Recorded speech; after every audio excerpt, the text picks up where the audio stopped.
I've been playing the game for almost 2 weeks now, but I've been hopping between servers, creating new accounts and all just to test out different classes. I really like the Bard class, but I don't think it's coming to global just yet. It's still pretty new. Same as the dual axe job here in the JP server. So, what are my first impressions of this game? To be honest, I saw the trailers for this game back during the pandemic era.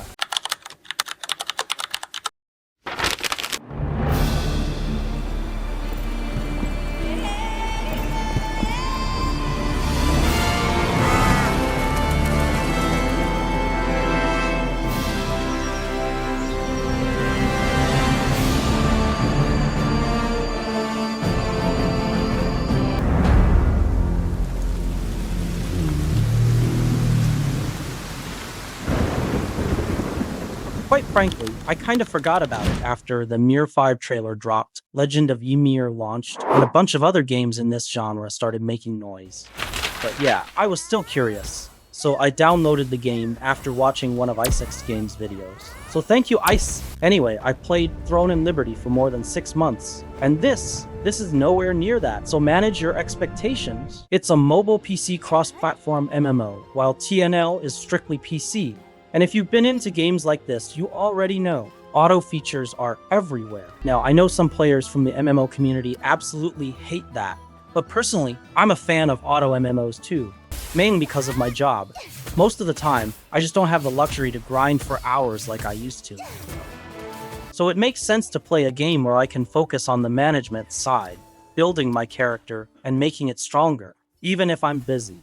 That said, there are moments where manual play is required, like in high-level dungeons and large-scale PvPs. What I like so far about OVR is that the in-game timed events aren't overwhelming, just the right amount. This was a big issue for me and my friends back when we were playing Ragnarok Origin. Everything started to feel like a chore, from the feast events to the Sunday dances and all that. I get it, most devs do this to push players to log in and create a FOMO, but I appreciate that in OVR, you can finish your dailies easily, leave it AFK, and get on with your day. The timed dungeons are also great. The game accumulates unused dungeon time throughout the week, so when you're ready to farm, you can just jump in and make the most of it. Now, compared to its competitors, what makes OVR stand out is the open world.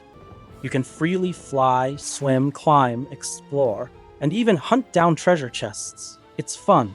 The PvP arena also has a custom room feature where you can host events or just spar with guildmates for practice.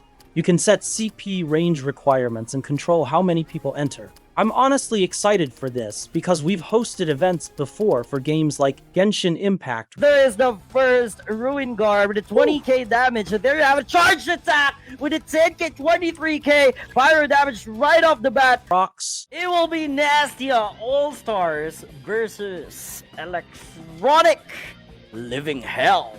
Yu-Gi-Oh! Master Duel. Kumuha siya ng isang toon card mula sa deck papunta sa kanyang kamay. Hindi ito maaari sa malaking pandaraya! Custom room features. That's always a win for me. What I don't like so far though is the upgrading system. When an upgrade fails, the item just disappears. Poof. And yeah, I've experienced this in a ton of MMOs before, especially in the original Ragnarok PC. So it's not new, it's painful, it sucks, but it is what it is. We'll see how things play out once the global version drops.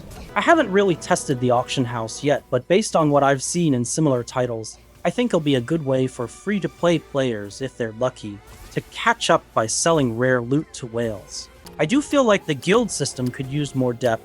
Right now, from what I've seen, it's mostly solo or party entries where you just grind points week after week. I hope they add something similar to Ni no Kuni Cross Worlds with the weekly raids, or maybe even something like TNL's system.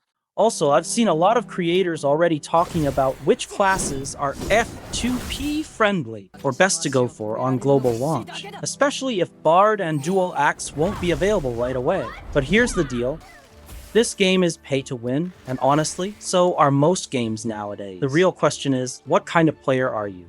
If you want to be on top, rush content, dominate everything, then yeah, you'll need to spend real-world money. This monetization model isn't new, but if you just want to chill, play with friends, join a guild, and work with what you've got, go for it. Whether you're F2P or pay to win, pick the class that you enjoy, one that fits your playstyle and what makes the game fun for you. That's my take.